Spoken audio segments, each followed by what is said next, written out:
নকশি বাহারি পটল ভাজি গরম ভাতের সাথে মজাদার একটা খাবার।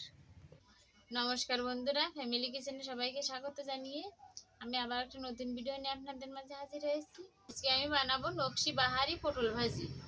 এবার আমি পটলগুলো কেটে নেব। এই দেখেন আমি এই জায়গায় 7-8টা পটল নিছি।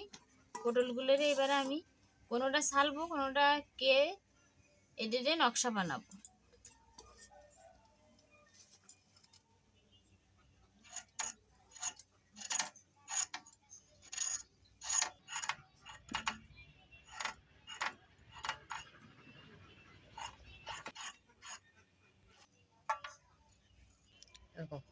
এই যে এই পটলটা কেয়া হয়ে গেছে, আমি এভাবে সবগুলো পটল কেটে নেব।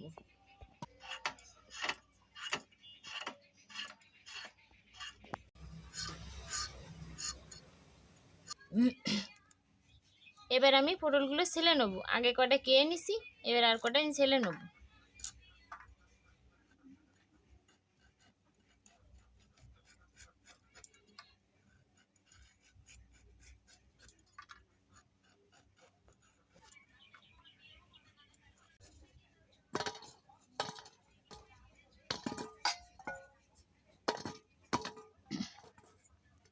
এই দেখেন আমি এই জায়গায় 4টে পটল কেটে নিছি আর 4টে ছেলে নিছি। আমি পটলগুলো ডিজাইন করে দেবো।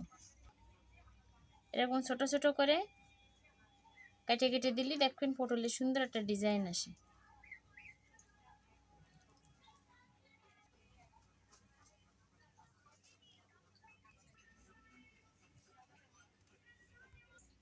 এই দেখেন কি সুন্দর দেখছি। এক পাশে করেছি আমি, এবার আরেক পাশেও করে নেবো এইভাবে।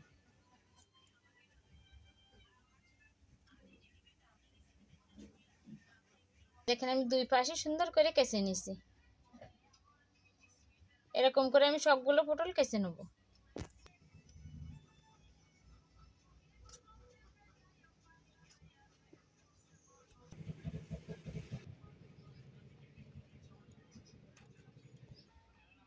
এই দেখেন পটলগুলো কত সুন্দর দেখাচ্ছে। এইগুলো ভাজলে আরো সুন্দর দেখাবে।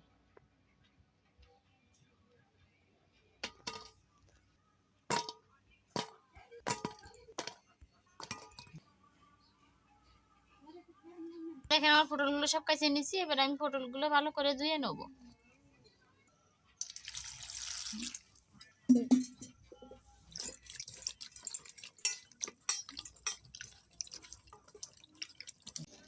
আমার পটলগুলো ধুয়ে নেওয়া হয়ে গেছে। এবার পটলগুলো ভাপানোর জন্য আমি চুলাটা ধরাই দেবো।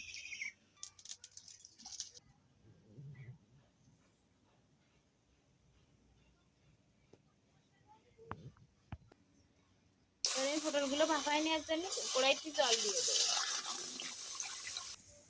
আমার জলটা গরম হয়ে গেছে। এবার আমি পটলগুলো এর ভিতর দিয়ে দেবো। এবার পটলগুলো যাতে একটু হালকা সিদ্ধ হয়ে যায় তার জন্য আমি ঢাকনাটা ঢেকে দেবো। ঢাকনাটা খুলে দেখবো পটলগুলো কতটা সিদ্ধ হয়েছে। এই দেখেন আমার পটলগুলো সিদ্ধ হয়ে গেছে। সবগুলো পটলই সিদ্ধ হয়ে গেছে। আমি এবার পটলগুলো নামিয়ে নেবো। একটা ঝুলির পরে পটলগুলো ঢেলে দেবো। এই যে পটলগুলো জল ঝরানো হয়ে গেছে। এবার আমি এই জায়গাতে একটা করে পটল নিয়ে এই ছটার পরে ধুয়ে আমি এবার পটলগুলো চেপে নেবো। এর ভিতরে যে জলটুকু আছে এভাবে চাপ দিলে বেরোয় যাবে।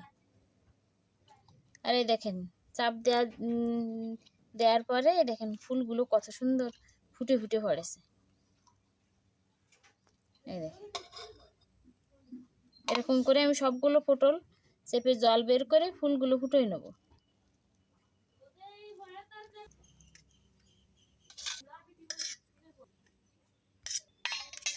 পটলের থেকে জল বের করা হয়ে গেছে। আর জলটা বের করার পরে ফুলগুলো কি সুন্দর ফুটে উঠেছে। পটলটা কত সুন্দর দেখাচ্ছে দেখেন। এই ফুলগুলো এখন লবণ মাখায় ভাজলি যে কত সুন্দর দেখাবে, সে না দেখলে বুঝবেন না। আমি আপনাদের ভেজে দেখাবো। এই পরিমাণ মতো লবণ,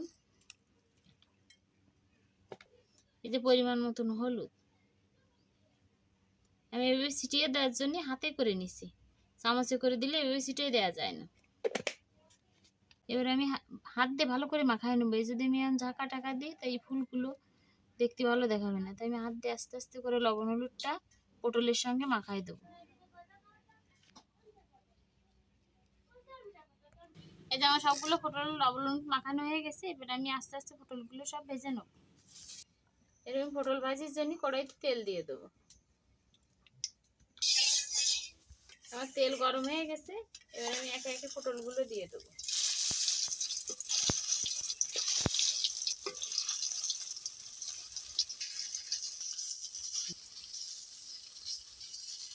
এই যে আমি সবগুলো পটল দিয়ে দিছি, এবারে আমি কয়টা ঝাল দিয়ে দেবো।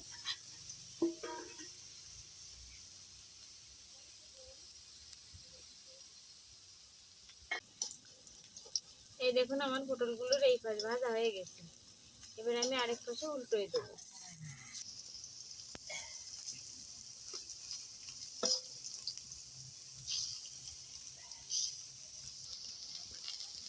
দেখেন আমি ফুলগুলো যখন কাটিলাম তখন একরকম দেখাচ্ছিল, যখন সিদ্ধ করেছি তখন আর এখন ভাজার পরে দেখেন কত সুন্দর দেখাচ্ছে।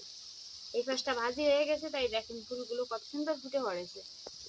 পুরোটা ভাজা হয়ে গেলেই দেখুন পটলটা আরো সুন্দর দেখাবে।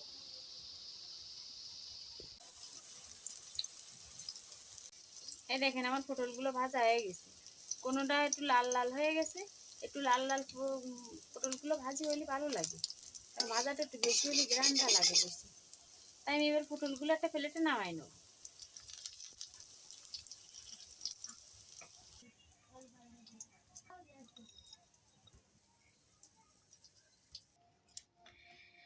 তো দেখেন কত সুন্দর আছে পটল ভাজিটা।